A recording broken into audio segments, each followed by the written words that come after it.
Seventh shloka. न शास्ता न शास्ता न शास्त्रं न शास्त्रं न शिष्यो न शिष्यो न शिक्षा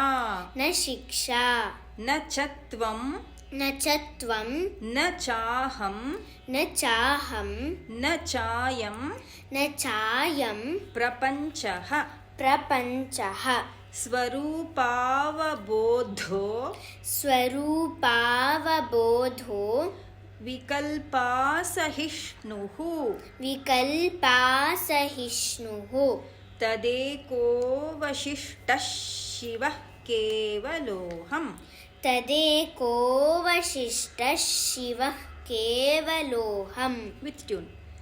न शास्ता न शास्त्रं न शिष्यो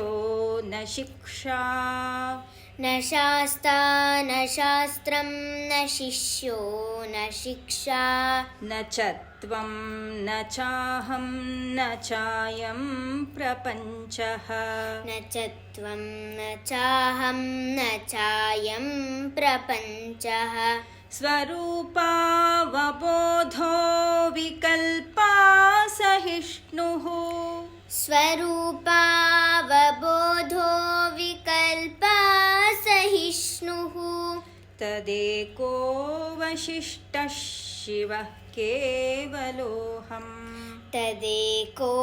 वशिष्ठः शिवः केवलोऽहम् फुल् श्लोक न शास्ता न शास्त्रं न शिष्यो न शिक्षा न च त्वं न चाहं न चायं प्रपञ्चः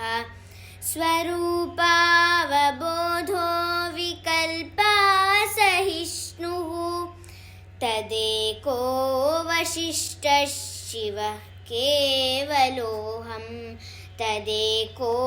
वशिष्ठः शिवः केवलोऽहम्